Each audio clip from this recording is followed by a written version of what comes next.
preconceived notions.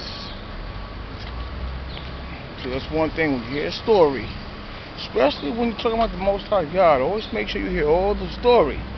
You might hear the circumstances, you might say, wow, this circumstances is, oh, let me, yeah. Nothing wrong with that sometimes, but you know what though? And this is what I say because I know that many folks jump off the topic of God and the Most High God, and that does happen. That's what I'm saying. So whether people admit it or not, it doesn't matter. Because see, talking about God is not something that's my way, your way, his way, or her way. It's God's way. So it does become our way because you know why? We're talking about God, not ourselves. So once more and again, you know, I'm just being realistic. Had nothing to do with me, it has to do with all of us, right? Somebody's speaking of God. And they're speaking of something that God did. They're speaking of a company. They're speaking of a hedge. They're speaking of whatever. You have to always make sure you hear all the story. That goes for, you know, any situation. Like I said, the circumstances could be like a soap opera. It could be juicy. The circumstances could be like, wow. Like, oh, remember, it's God that provides the miracle. Not the one with the oracle. If the one with the oracle didn't hear the story. You know, that's what I mean, you know. That's what we say. You always have to hear story. You have to hear the whole story sometimes. Not all the time. You can't come with your notion of a story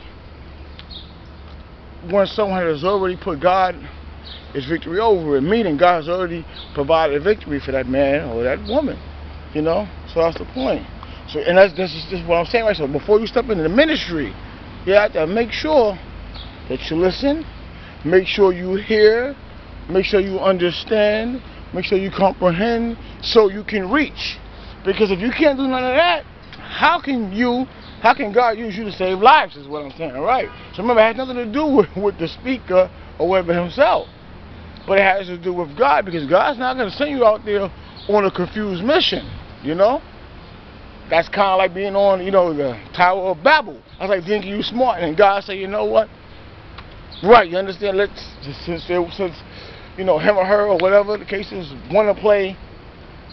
I don't know what it is. They want to play. I don't know.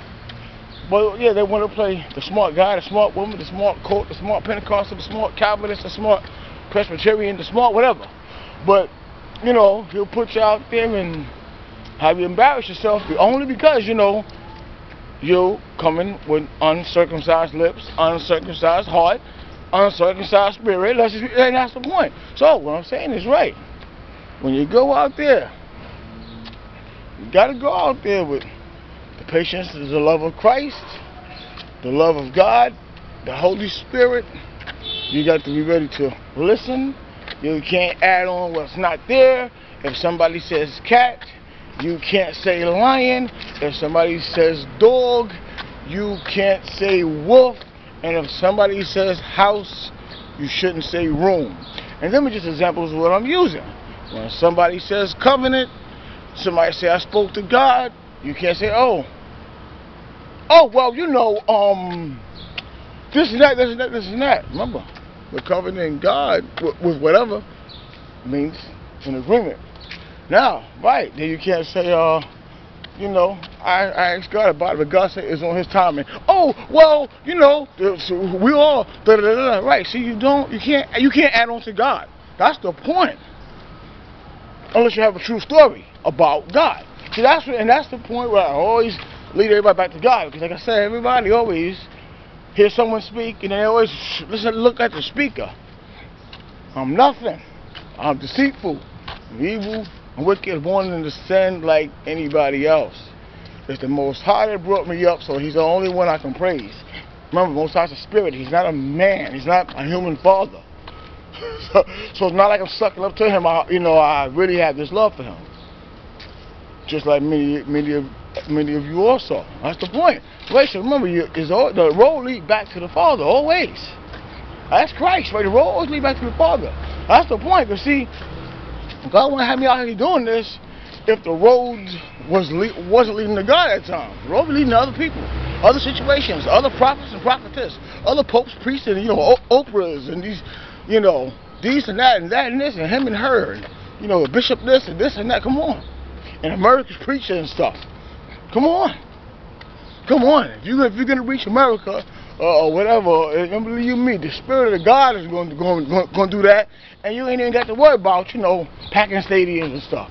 And once again, I'm not saying there's anything wrong with packing stadiums, but what I'm just saying is how many of them people in those stadiums are saved, point blank. And, you know, it's not about the number, but that's my point. So, listen, let your road always lead back to God. Let God spread His Spirit like He got to do it. Stop trying to compromise. Stop trying to be, you know, this wishy-washy sucker whore. Okay? Point blank. Let God do His job. And do the job that God gives you. Peace and love.